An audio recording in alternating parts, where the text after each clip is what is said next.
Hey everybody, it's Kenya, and this is the Thank You for Saying No podcast, where we find meaning in life's unexpected turns. Iyla!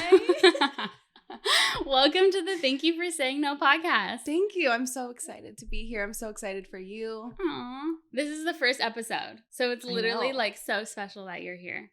It's so special that you're having me here. I'm so proud of you. Thank you. Yeah.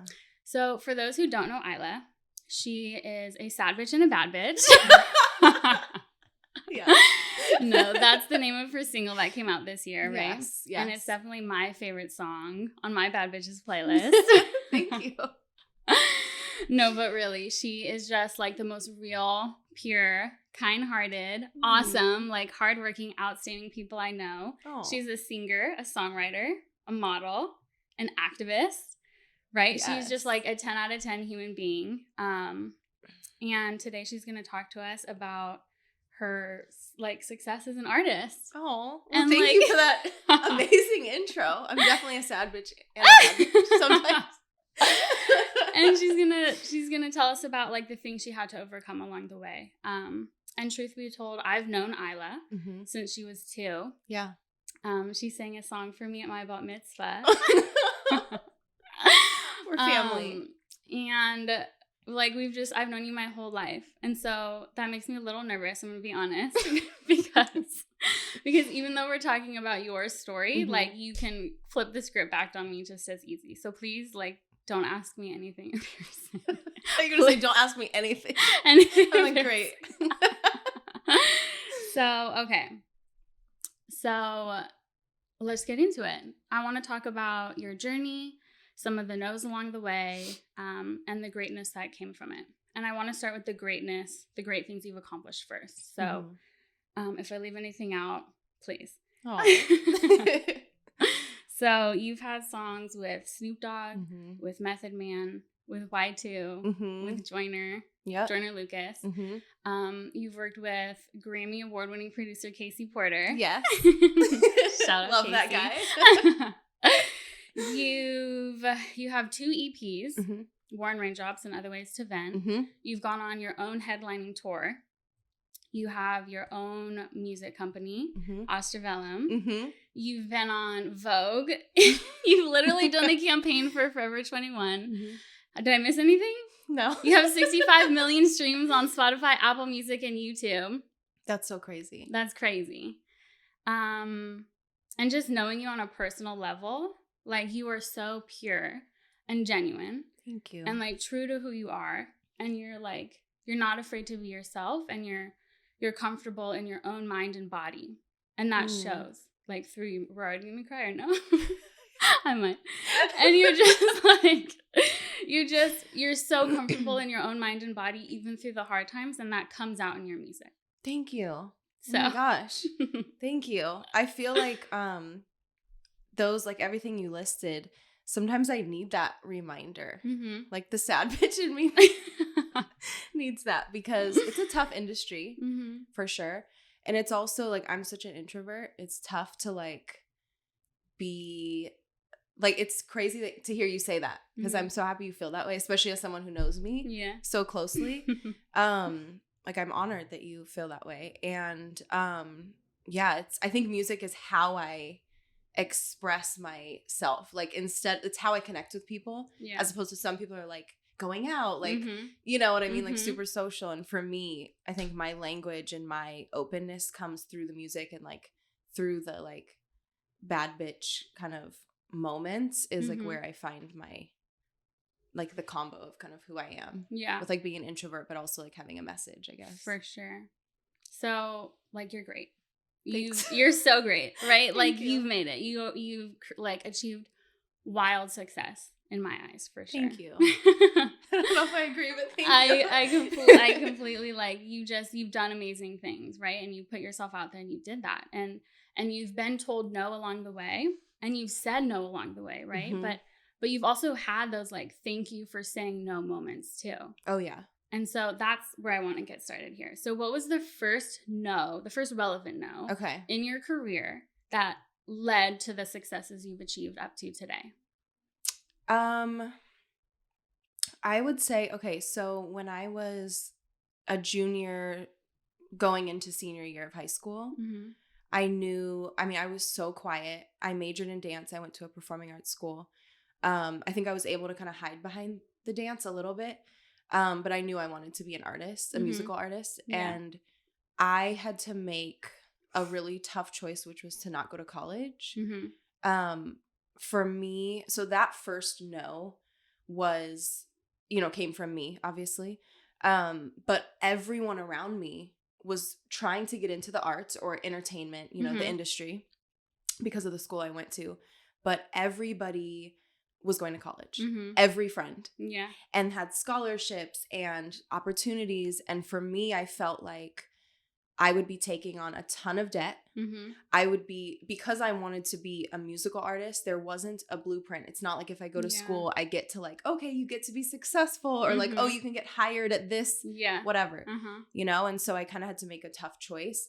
And that no still, I feel that no to this day. Like I just did a university show last week, and even then, like I was telling the audience, I'm like, I'm living vicariously through you guys. Like I drove by the dorms. I'm like, this is crazy, and this is like 10 years ago that I made, or 11 years ago that I made this choice. I'm old.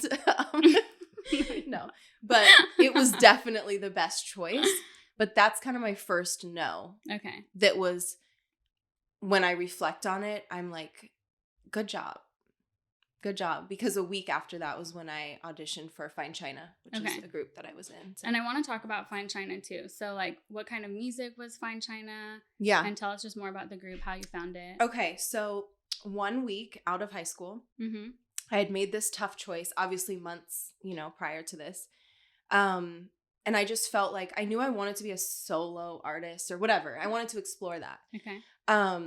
But I think it was through Facebook. I'm trying to remember. Oh my God. It wouldn't have been MySpace. I think it was Facebook, like beginnings of Facebook. With Tumblr? For sure. It was a letter that came in the mail. Was it delivered by a dove? Yeah. Okay. By horse and carriage. But Facebook, I think there was like some group, and they were, I think it went by a different name at the time. It was a manager and a producer. Okay. And they were looking for girls to audition into a group. So it was like a completely, I want to say man-made. That's not the right thing. But like it wasn't like my friends or anything. We all auditioned in. And so I went to that audition and I sang for them. And they picked me. I think that day they were like, oh, we love this. And then there were 3 other girls who also auditioned. And the music was like actually exactly what I wanted to do. It was like straight pop R&B. They believed in having 4 lead singers instead of like a main person and then, kind of background. So it was different than like a Destiny's Child in that way. Yeah. God, I love Destiny's Child. But, so that was a cool experience. And yeah, I had a lot of fun. Like, I think it helped me also being reserved. Yeah. To have these other girls because it was like my first thing in the industry. Yeah. I was 18. I was fresh, and it was cool to have like the other people support. Doing it with you. Totally. Yes. Totally. Yes. And then for them to also be on that same exact journey. If there was like issues within the group, it was never like us. It was like everything else going on around us. Yeah. So yeah, it was a really cool experience for sure. It was a lot of learning. Yeah. Things all at once. Yeah. I can imagine like being dumped right into the industry, or not dumped, but like going right into the industry. Right. Like there's so much you're learning as you go. Yeah. That's crazy. Yeah. I will say, within the group, I was by far the most reserved. Okay. And I was kind of ridiculed for that a bit. Like, I have a great time. Like, I have great memories. I love the girls. I love the management and the producer. Like, it was a journey that I'm so happy I went on. But there were a lot of no's in, like, kind of who I was. Yeah. Which is tough. Yeah. Can you tell us about one? Yeah. Like, they would talk about my lack of energy and excitement. Like, for example, if we were doing an interview or if we were on stage or whatever it was, when we would go and meet producers, I would get a lot of like, oh my gosh, like your vocals or like whatever, this type of thing, and a lot of praise in that sense. And I would get placed as like a lead on this song, and then, you know, another girl would be a lead on this song, and it was like that, all that energy was good when it came to the singing and like the performing, but everything else, they were super critical, I think, of my reservedness. And so for me, I think that just took a toll. Because I felt like if I'm going to be an artist in a group or not, right? If I'm going to be an artist, I have to be myself. Like I can't 100%. Preach something to the world of like, love yourself, but like the self that's loud when you're quiet, like, you know, that's not. And so I think that was a big, like, I almost learned as much about the industry as I did regarding like who I wanted to be. And like feeling like that wasn't exactly good enough in a group, or like, oh, you're not going to stand out or something. But yeah, I don't know if that makes sense. That makes a lot of sense. So then how did Fine China, like, you're obviously not in Fine China anymore, right? So how did it end? So a couple different factors happened with Fine China. We had done some amazing songs. We put some songs out, shot videos. We got to travel. We met with a couple labels, and one of them is a major label.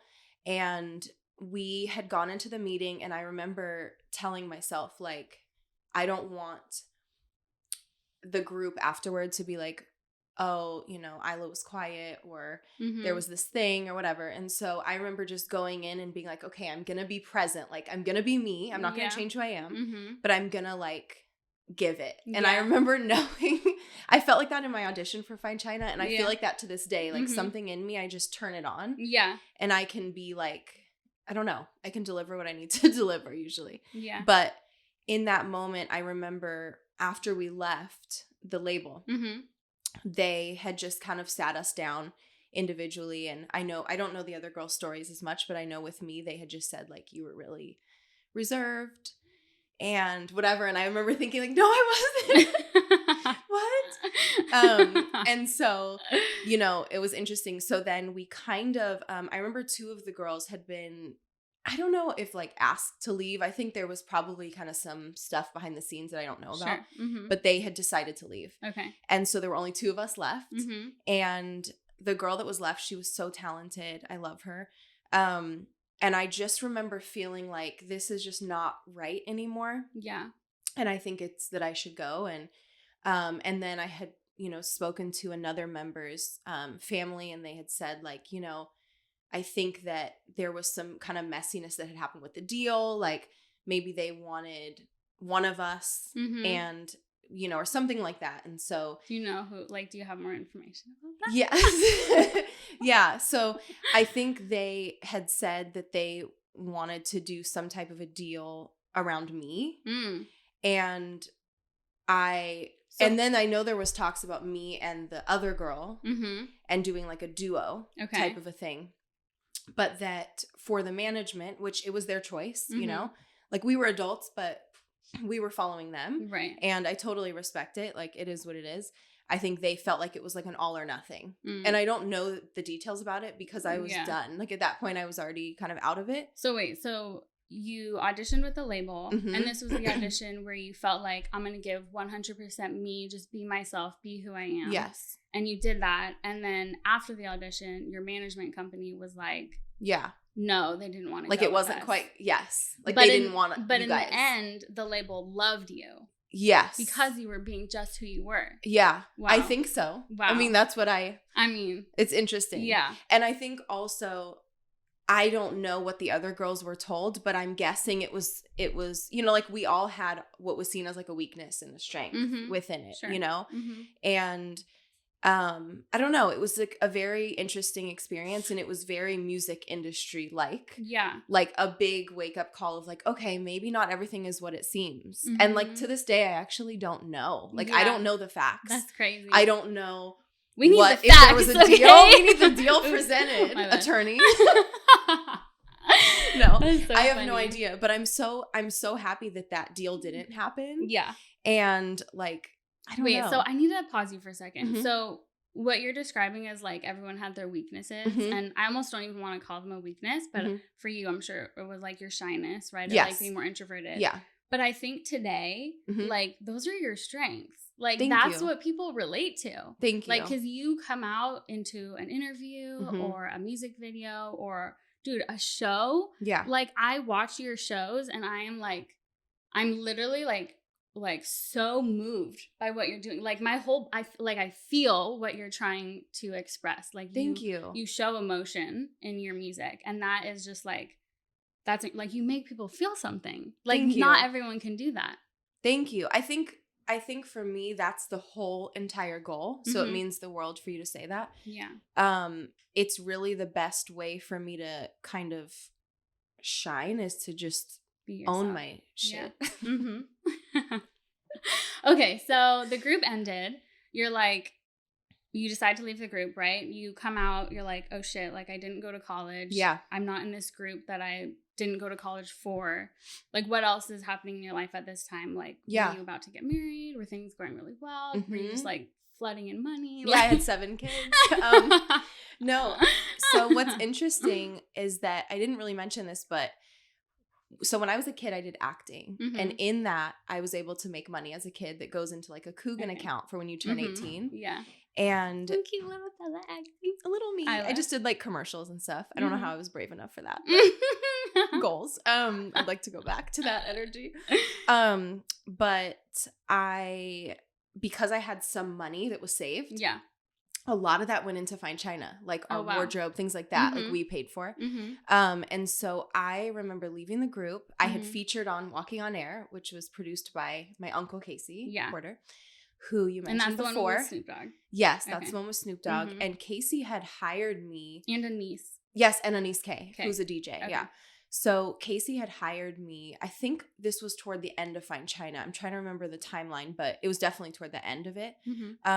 He'd hired me as a demo singer. So I wasn't like planning on it being my song.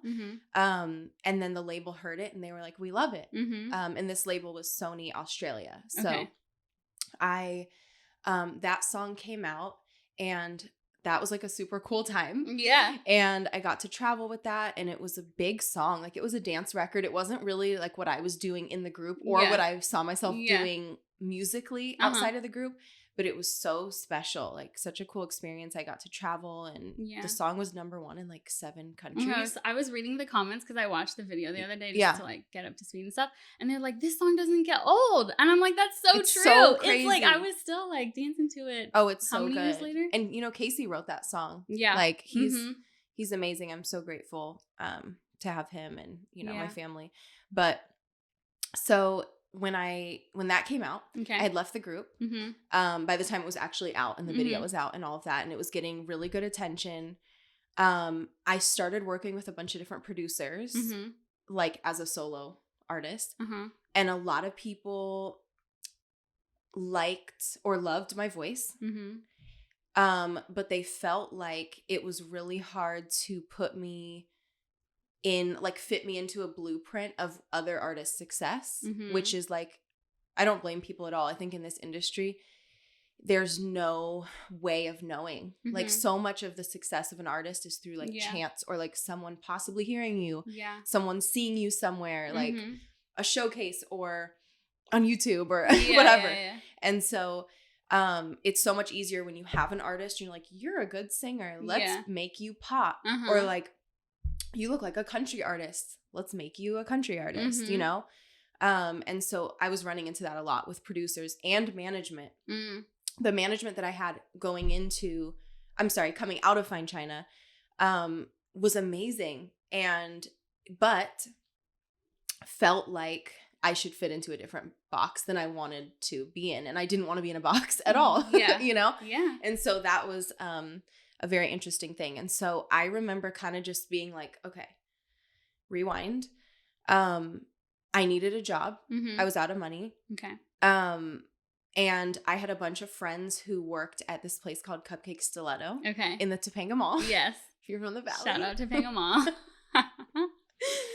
And a lot of these friends went to high school with me. So they were in the arts, like acting or music or whatever.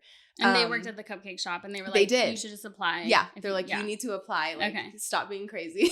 Just get a job. Yeah. I'm like, okay. So I go in, I interview, and my interview, so the cupcake place was owned by Kata Spriggs and Alicia Worthy, who are now married. Wait, I need to pause you right there. Okay. So Fine China ended. The management company that you found after was like not really finding a space for you to fit into just being who you are and the kind of music you wanted to make. Yeah. Were you in a relationship then or no? Yes. So I was in a relationship. Ended. It almost. It was fizzling. It was fizzling.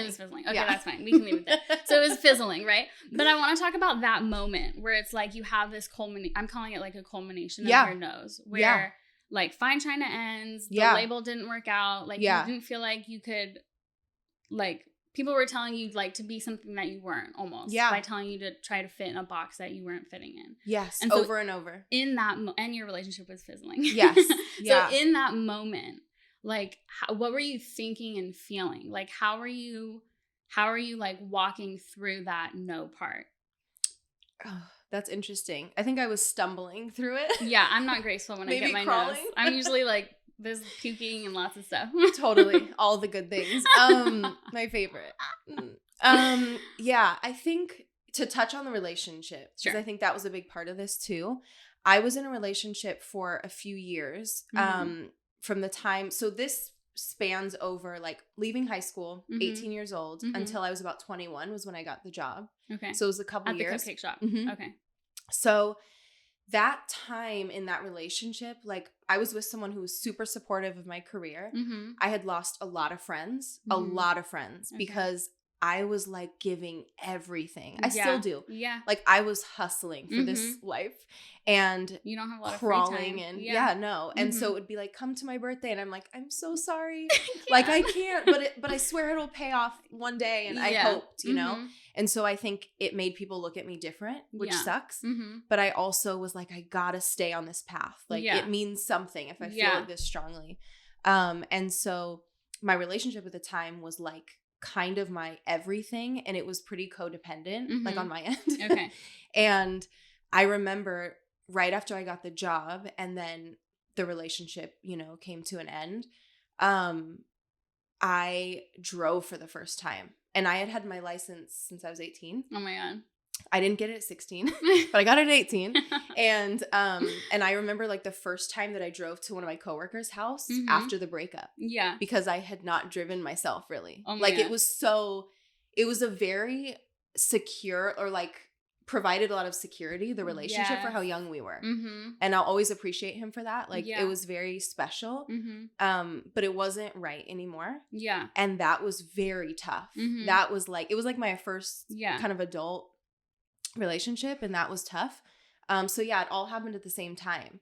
And I think there's something to be said about like changing course. So like when we're in these no moments, like there, even though it's hard, like I don't know, like you could have chosen to stay with Fine China and like pushed through and like kept trying to fit a mold that didn't work for you, or even after it ended, like you could have kept trying to fit a mold that didn't fit for you. But there's something to be said about like walking the path into the unknown. Yeah. And like taking that risk and like doing something where you don't know what the end result is going to be. Yeah. But there's like this tension and this like disconnect when we're in something that doesn't feel right. And like for me, I can't always pinpoint it. And like in retrospect, I understand what's happening more. Yeah. But in those no moments, I'm like, but I really want this to happen. Like, and so, but like in retrospect, I realized like, oh, now I see why it might have not worked out. Or now I realize like I couldn't be myself in this moment. Yeah. And I'm so glad like I didn't get stuck in that situation. Yeah, that's so beautiful. I think when I decided to even go interview for that job, I remember friends and family specifically being like, don't do it. Like, don't give up. It seemed very much like I was giving up on something. Yeah. Looking back now, I was so young that's crazy that I was even kind of feeling like that. Like, I'm so happy I got that job. That job changed my life. But in the moment, the cupcake job. Yes. Okay. But in the moment, it felt like that. Yeah. Like it felt like something, all these things in me were being torn apart, like slowly from head to toe. Yeah. Of like some dignity stuff, some love stuff. Yeah. Right? Yeah. It felt very scary. Mm-hmm. I remember I was working with this producer at the time, and he was awesome, but it wasn't right. Yeah. And I knew it. Mm-hmm. And that's another tough thing. Mm-hmm. Man, you just know. But you don't know, but you know. Yeah.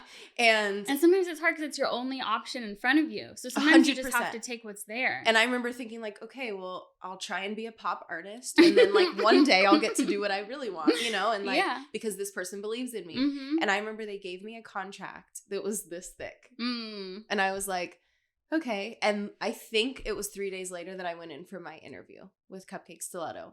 And that's so funny looking back. Yeah. Because I never worked with that person again. Yeah. Because I met Cadis. Yes. Okay, now let's get into the cupcake shop. This is my favorite part of your story. So you interview at the cupcake shop, and it's who owns it? Okay, so Alicia and Cadis owned it together. Okay.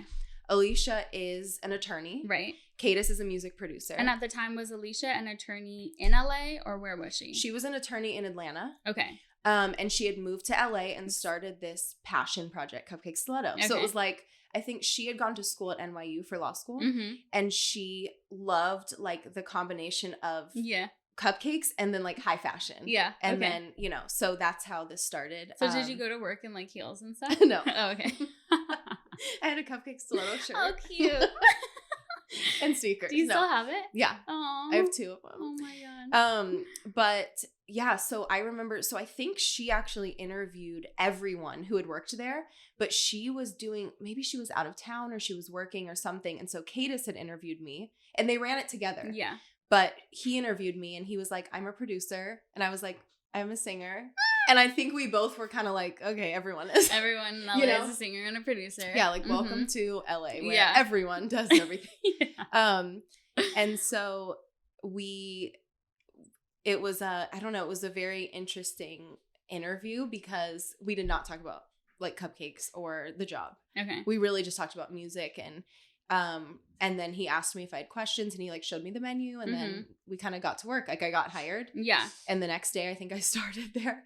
And then I went into the studio and sang for him and his business partner in music at the time, they were both there. Okay. And for those who don't know, Cadis is your producer now. Like he's the one you've worked with on Raindrops. Yes. Other Ways to Vent. Yeah. All your singles. Mm-hmm. He's produced everything. Mm-hmm. Like you guys like and we're business partners. Yes. We own our company together. Okay. And fun fact, Cadis never presented me with a contract. Wow. It was like all on the belief in each other. Yeah. That was a handshake. Yeah, I know. Oh, okay. Were you doing karate? No, I was doing an intense handshake. Like, we got this. And so it was cool because I remember going in there and just thinking, this is going to be like every other thing where I sing and like I just sang a cappella. Yeah. It's like part of it in this industry. You just go in and you're like, this is my voice. So great. Yeah, just like that. Sounded just like that. And Cadis was super receptive. Mm-hmm. And so it was exciting. Like he was like, let's work. Like, why not? So talk about being at the right place at the right time. Gosh. And I think that's like an important thing just to like be aware of through this whole like thank you for saying no podcast like overview idea. Like I think part of the no's and being in a no part is acknowledging how hard it is and like wallowing or like just not ignoring how difficult those times in our life can be, but like healing from it and like taking like being a sad bitch, right? Yeah, yeah. I was just but then also being a bad bitch, where you can like get up, show up, do whatever whatever the next right thing is for you, like do that thing. And for you, that was a cupcake shop. Yeah, and it allowed you to be at the right place at the right time. Yes, where you literally kind of against all odds met your producer like that. Like the goal is to be at the right place at the right time, right? And it felt, to be honest, I think that no and that not wallowing, but that feeling lasted for a long time, even after I was working there and into us working, because I had like, and I knew it was right. And even though it hurts, like Yeah. I'm still recovering from the relationship at this time, the breakup, right? Mm-hmm. I'm still going through this, like, should I have not been in the group anymore? Like, I love those people. Like what did I do? Yeah. You know? Mm-hmm. Am I brave enough to do this on my own? Can I do interviews on my own? Can I perform on my own? You know? And I think every day working there, people, my old management would come by and like people would see me from high school. Mm-hmm. People would, you know, I'm from the Valley, so this is a very central place. The cupcake place was directly in the middle of the mall. It was like a spotlight on me. And I remember even like one of the girls from Fine China came by. Mm-hmm. Like after the breakup, my ex had gotten what, you know, in a new relationship. She came by. Oh, cute. Like there was all this, it was just this weird energy. And I could tell people would be kind of like feeling bad for me. Kind of like, oh, music's not working out. That's a good feeling. Right. But meanwhile, I'd work there all day. Mm-hmm. Sometimes I'd close. Right. And I'd go to the studio right after. And we were creating what became Raindrops. Okay. And it was over many, maybe 2.5, 3 years. Right? Yeah. So I knew what was going on. And there's also a kind of a beautiful, like, confidence in what you were talking about of, like, this is the right place, the right time. Like, hold out, like, keep going. Yeah. You know? Yeah. Like, I was poor and I was struggling and we were kind of all struggling, I think. And it was all because we knew something bigger was coming. Like you felt it. Yeah. How did you know you felt it though? Like, because you talk about like struggling, not having a lot of money at this time. Mm-hmm. Like you work at the cupcake shop during the day. Mm-hmm. You're in the studio all night. Yeah. You're like sleep deprived for 2.5 years. Oh yeah. Like why did you keep doing that? I think something in me knew that this is how I would tell my story. Mm-hmm. And I think something in Cadis knew that he could give something to me on the production side and the music side and the business partner side of things of like, I totally believe in exactly who you are. Yeah. Not like you can do R&B. We can do jazz and hip hop tracks with R&B and like classical and, you know, he believed in what I wanted and he believed I could do it. Yeah. Not like, oh, but like, if you look different or if you had a different style or you didn't want to be like in a prairie dress or something, I can get a little weird, you know what I mean? Oh my God. But like, I think the belief from Cadis was amazing because it stood right next to the belief in myself. Yeah. Which it didn't matter what everyone else thought. I was like, cool. You just needed like the right team. Yeah. The right surroundings to like push you to be able to just be. Yeah. And because of that too, because of Cadis and that, like so much of this industry is about the relationships you build. So Cadis had relationships with other people, and there were a lot of no's in that too. And there were a lot of yeses. Yeah. There were a lot of moments of like, this is our deal. We're going to sign this big deal. And then it's like, oh, we're not. Doesn't go through. Yeah. Like an hour before you're going to sign. Totally. Yeah. No, it's 100%. And I think that, you know, now at this point, it's been 8.5 years. Since Worn Raindrops? No, since I started working. Shop. Yeah. Okay. Well, so obviously you finished Worn Raindrops, right? And it's been really successful. Juice is the one that blew up, right? Yes. And so it worked out, right? Like I talked about all your successes at the beginning. At what point in your journey did you have the thank you for saying no moment where you were glad that all of these things didn't work out? I think, I mean, it's probably obvious, but I continue to have it, you know, to this day. I think the biggest moment was probably, I remember sitting at this restaurant. Oh my God, it was a literal moment. Oh. I remember sitting at this restaurant in Studio City. And it was the night that Worn Raindrops came out. Okay. And so there weren't like fans and stuff. Like there wasn't really people anticipating. Except me. And I had, at this point, we had built a team, an amazing team, and including Galen Whittemore, who is our kind of third business partner. Okay. And he's more on the business side, but also a creative. We kind of all have both sides to us.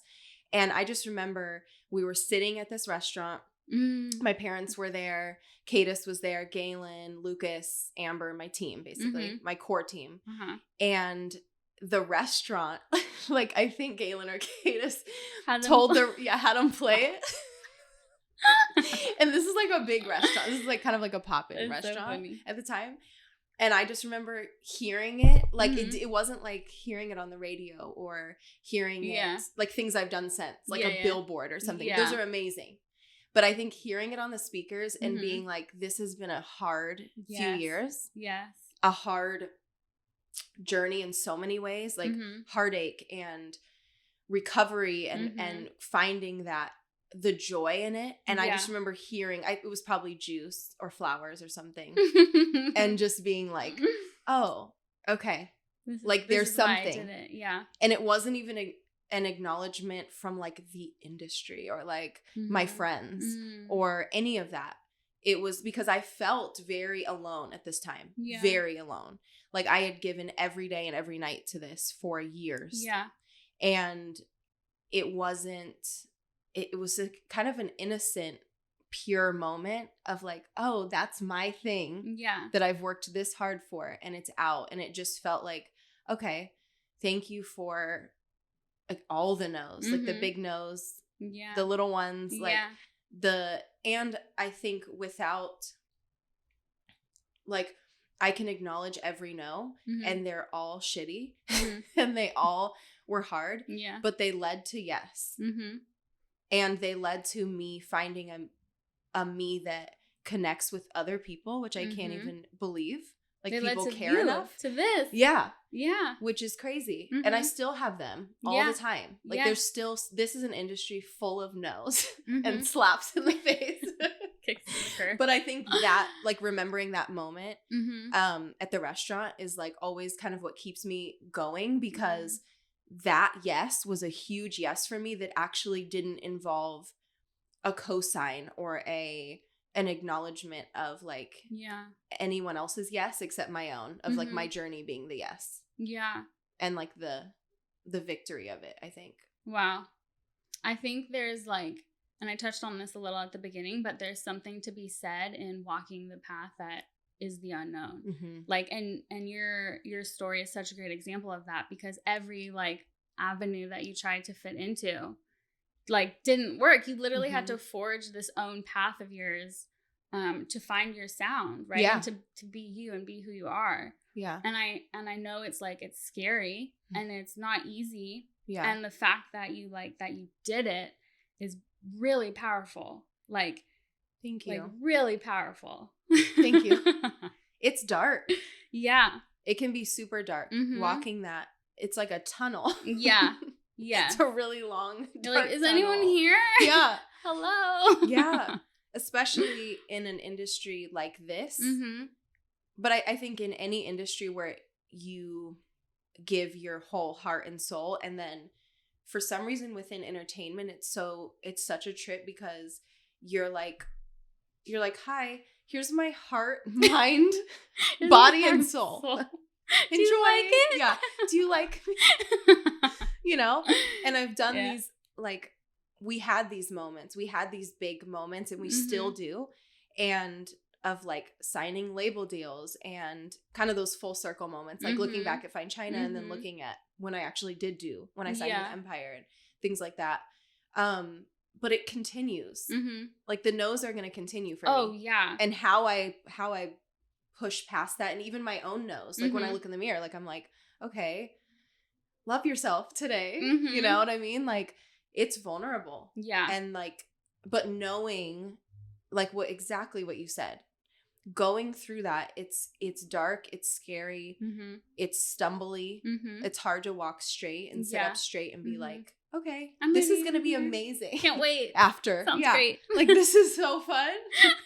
I'm having so much fun. But it's so worth the other side of it. And the reason why it's worth it is because you know you can do it again, and you can get through anything. So I'm actually gonna ask you that. Do you feel like all the no's you got have allowed you to build this trust within yourself and like put yourself out there to be told no? Because I think like, one, it's scary to walk into the unknown, but it's a risk to put yourself in a situation where the outcome might be no, or where the outcome might be something you don't know what it is. I think it's one of those things where that's definitely the case. And I think you you know when someone, I actually hate this, but it's true. Like, I'm somebody who's awkward with, like, calling places. Like, anything where I have to just, like, I don't know, like calling a doctor's office or something. Okay? I just get nervous. Ordering a pizza, like, anything where I can do it online. I'm like, cool, I don't have to talk. I'm so, like, shy and awkward.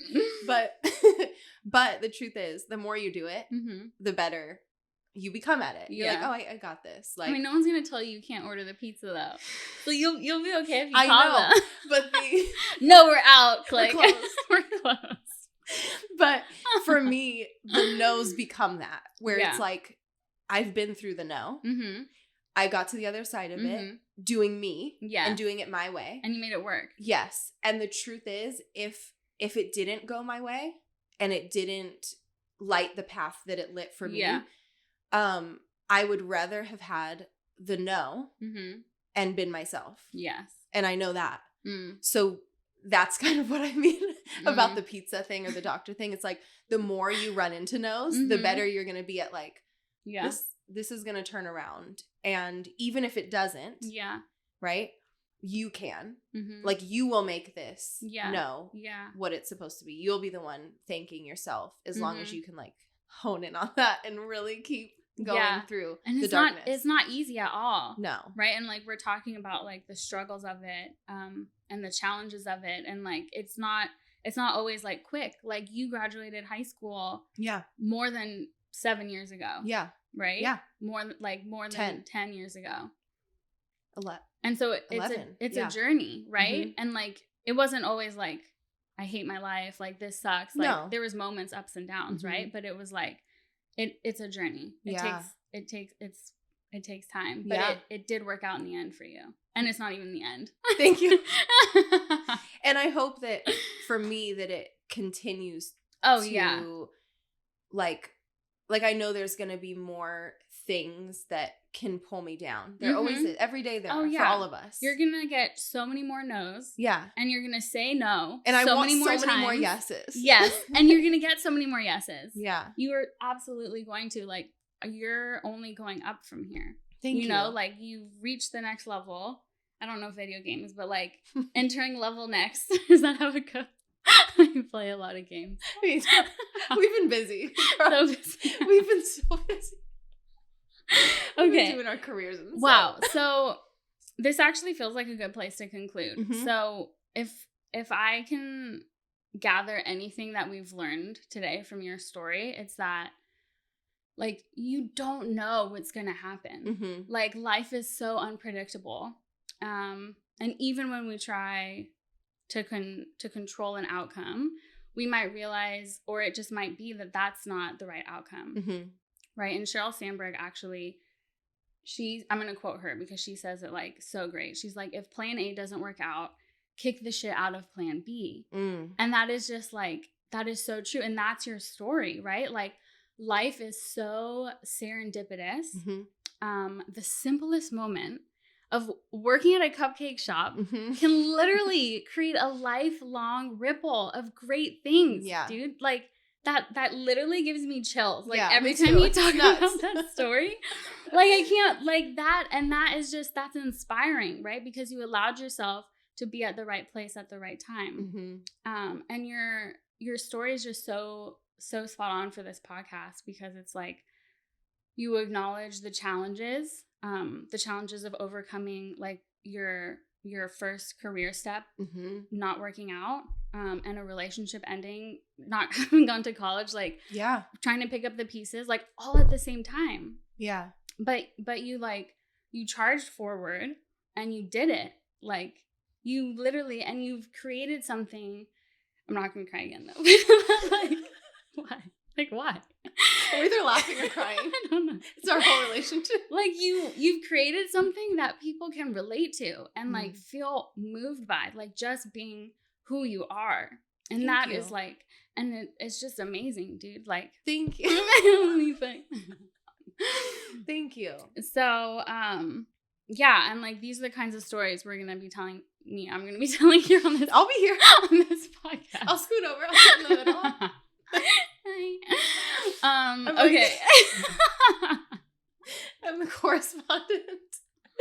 I cannot. I need to finish here. Okay, so wow, great conversation. What do you have going on? Like, what else are you working on? What can we look forward to? So I have a couple more songs coming out the end of this year and coming into the new year. I really see this next year, 2023, being pivotal for me. Yeah. In a few ways. Okay. But I have laid the kind of groundwork of what my music is, who I am, who I appeal to, which I think is the person who feels different. Yeah. And I want to champion that person to be like, you're so fucking perfect how you are.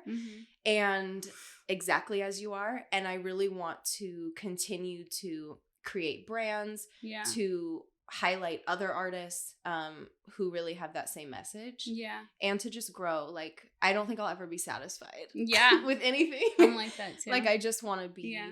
And I think because I've dedicated so much of my 20s to my career, I'm really finding me again. Like, I'm excited. I'll turn 30 next year. And I think it's terrifying. No, it's fine. It's fine. But it's going to be good because I feel like I have a lot more to give. And I feel like I love me more than I have before. And that's kind of saying a lot. And I hope to kind of just spread that message. That's awesome. Yeah, thank you. Wow. Well, if you want to follow Iyla, yes, you can find her on all platforms. At Iyla. At Iyla, right? Yeah. It's I is in Iyla. Y is in the Y in Iyla. L is in the L in Iyla. And A is in the A in Iyla. I love you. So follow her story. Yes. Honestly, like, your whole journey, it inspires me. And I hope it inspires the listeners to just, like, keep being themselves and, like, empowers them to do things that seem hard and scary and just, like, you'll get through the other side. So thank you. I also just have to say, Kenya, you're amazing. You guys, please listen to every episode. Kenya we'll probably get into more of her own story, but you are a rock star. You inspire me every day. No, I'm gonna cry. No. But you, since I've known you, which is forever, my whole life, you just persevere and you inspire people and you live life in a way like nobody I know. Like, you do the hardest things and you've accomplished amazing things, but you, like, cherish every moment. Yeah. And you're just epic. And I love you. Thank you so much. And I'm so proud of you. Follow and subscribe to the Thank You for Saying No podcast, and you'll get every episode as soon as it's released.